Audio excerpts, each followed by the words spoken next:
પાટણના સમી પોલીસ સ્ટેશનમાં નોંધાયેલ આંગડિયા પેઢીની લૂંટનો અનડિટેક્ટ ગુનો પાટણ એલસીબીએ ડિટેક્ટ કર્યો. ગુનાના ફરિયાદીએ જ પોતાના 2 મિત્રો સાથે લૂંટનો બનાવ્યો હતો પ્લાન. પોલીસે ત્રણેય આરોપીઓને મુદ્દામાલ સાથે ઝડપી આગળની કાર્યવાહી હાથ ધરી છે. પાટણના સમી પોલીસ સ્ટેશનમાં નોંધાયેલ આંગડિયા પેઢીના લૂંટનો અનડિટેક્ટ ગુનો પાટણ એલસીબીએ ડિટેક્ટ કરી લૂંટમાં સંડોવાયેલા ગુનાના ફરિયાદી સહિત તેના 2 મિત્રોને લૂંટના મુદ્દામાલ સાથે ઝડપી કાયદેસરની કાર્યવાહી હાથ ધરી હોવાની હકીકત પાટણ જિલ્લા પોલીસ વડાએ આપી હતી. આ બાબતે પાટણ જિલ્લા પોલીસ વડા વસંત નાઈએ માહિતી આપતા જણાવ્યું કે પાટણ જિલ્લાના સમી ખાતે આવેલ પીએમ આંગડિયા પેઢીના કર્મચારી સલમાન તાલિબ દાઉદ ગત તારીખ 10 માર્ચના રોજ રોકડ રકમ રૂપિયા 26.50 લાખની રકમ થેલામાં લઈ પોતાના મોટરસાયકલ પર હારી જવા રવાના થયા હતા. ત્યારે રસ્તામાં 2 અજાણ્યા બાઇક ચાલકોએ તેને આંતરી છરી બતાવી તેની પાસેની રોકડ રકમ ભરેલ થેલો તેમજ મોબાઈલ ફોન અને બાઇકની ચાવી ઝૂંટાવી ફરાર થઈ ગયા હતા. જે બાબતે તેણે 100 નંબર પર લૂંટની હકીકત જણાવતા પોલીસે ઘટના સ્થળે પહોંચી તપાસ હાથ ધરી સમી પોલીસે લૂંટનો ગુનો નોંધી તપાસના ચક્રો ગતિમાન કર્યા હતા. ત્યારે લૂંટના ગુનાને ડિટેક્ટ કરવા જિલ્લાના પોલીસ વડાની સૂચના આધારે Patan LCB PI R G Unagar સહિત તેમની ટીમે સદર ગુનો ડિટેક્ટ કરવા અલગ અલગ ટીમો બનાવી હ્યુમન સોર્સ તથા ટેકનિકલ એનાલિસિસના આધારે ફરિયાદી સલમાન તાલિબ દાઉદ ની મૂવમેન્ટ અને ભૂમિકા શંકાસ્પદ જણાતા જેથી એલસીબી કચેરી ખાતે લાવી યુક્તિ પ્રયુક્તિપૂર્વક તપાસ કરતા પોતે પડી ભાગે અને પોતે લૂંટના બનાવનું નાટક કરી પોતાની પીએમ આંગડિયા પેઢીમાં ગ્રાહકોને આપવા માટે પૈસાની સગવડ ન હોવાથી અને આંગડિયા પેઢીમાં પેમેન્ટ ગ્રાહકોમાં અટવાઈ ગયા હોવાથી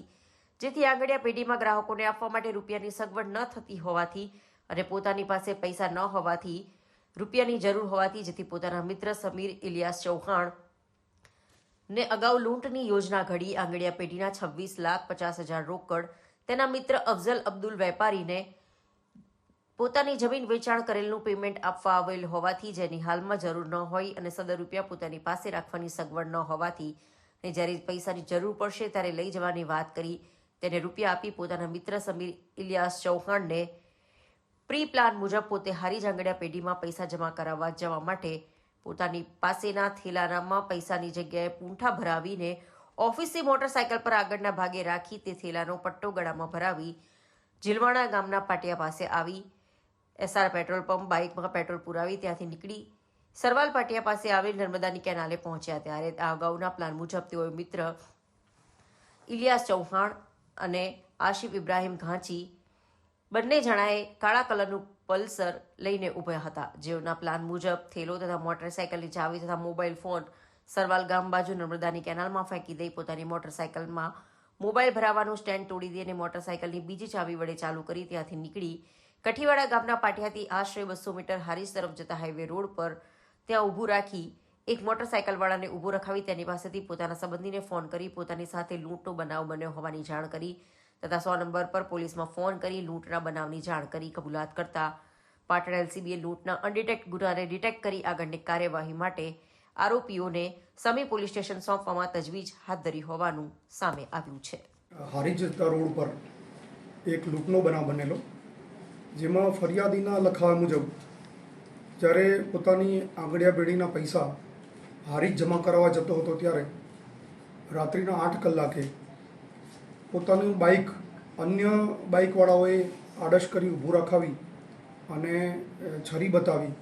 પોતાની પાસેના જે થેલામાં 26,50,000 હતા એ લૂંટી લીધેલા હતા. એ અંગેની ફરિયાદ સમી પોલીસ સ્ટેશનમાં નોંધવામાં આવેલી. આ જે ગુનો બન્યો એ આધારે પોલીસે તાત્કાલિક જગ્યાની વિઝિટ કરેલી અને પોલીસ સ્ટેશનની ટીમ એ સિવાય એલસીબી એસઓજી ને અન્ય ટીમોએ આ લૂંટ ડિટેક્ટ કરવા માટે પ્રયત્ન શરૂ કરેલો. શરૂઆતથી જ જે ફરિયાદી છે એ ડાઉટફુલ હતો એટલે એક એંગલથી અમે ફરિયાદીની તપાસ કરતા હતા અને એ સિવાયના પણ કોઈ રેકી કરી હોય તો એ બાબતે અને અન્ય લોકોના સીડીઆર આ બધું એનાલિસિસ અમે ટેકનિકલ રીતે કરી રહ્યા હતા અને સાથે સાથે હ્યુમન સોર્સથી પણ આ ગુનાની ડિટેક્ટ કરવા માટે તપાસ ચાલુ હતી. એ દરમિયાન અમને બાતમી મળી હતી કે જે ફરિયાદી છે એ પોતે જ આ ગુનામાં આરોપી છે અને એણે જે પૈસા હતા એ પોતાના એક મિત્ર અફઝલને રાખવા માટે આપેલા અફઝલને એણે એવા ઈરાદાથી પૈસા આપે કે અમે અમારી જમીન વેચી છે, એના પૈસા આવ્યા છે,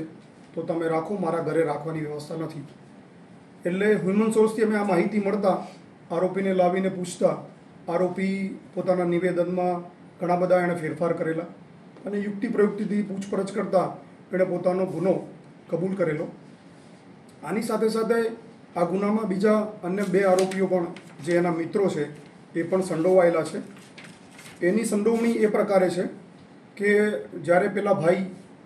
પૈસા જમા કરાવવા માટે આવ્યા અને જમા કરાવીને ગયા પછી ત્યાં એક સમીર ચૌહાણ કરીને વ્યક્તિ બેઠેલો હતો.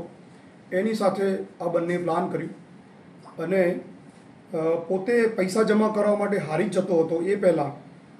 એણે પોતાના બંને મિત્રોને સમીર ચૌહાણ અને આસિફ ઘાંચીને અગાઉથી કેનાલ ઉપર મોકલી આપ્યા અને આ ફરિયાદી એટલે હવે આરોપી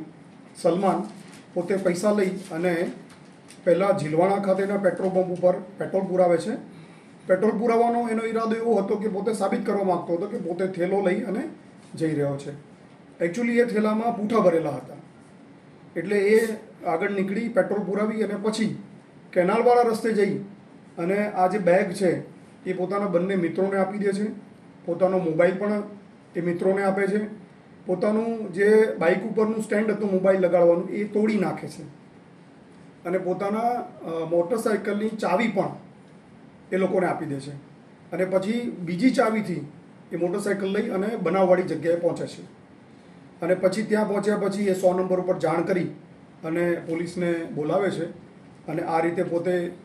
ખોટી ફરિયાદ લખાવે છે અને આ જે પ્રકારે તપાસ થઈ અને એમાં પોતે પોતાનો ગુનો કબૂલ કર્યો છે. જે ગુનો ડિટેક્ટ થયો છે એમાં લૂંટની પૂરી રકમ 26,50,000 રિકવર થઈ છે. એ સાથે મોટરસાઇકલ પણ પોલીસે કબજે કરેલું છે. 3 આરોપીઓને પોલીસે રાઉન્ડઅપ કરી લીધા છે અને એમની પાસેથી પણ જે મોબાઈલ મળ્યા છે એને પણ ગુનાના કામે રિકવર કરવામાં આવે છે. સાહેબ, આ લૂંટનું જે એને તરકટ રચ્યું હતું એનું કારણ શું છે? આવું કેમ એને કરવું પડ્યું? પૈસા કમાવા માટેના એક એંગલથી એણે આ આખો તરકટ રચ્યું હતું. આ અગાઉ પણ જ્યારે આ ભાઈ પૈસા જમા કરાવવા માટે આવ્યા 6 તારીખે ત્યારે પણ એના એક મિત્ર પાસે એણે આ પ્રકારની ટિપ્સ લીધી હતી અને એ ટિપ્સના માધ્યમથી જ એ પોતે પકડાઈ ગયો છે, એ હકીકત છે.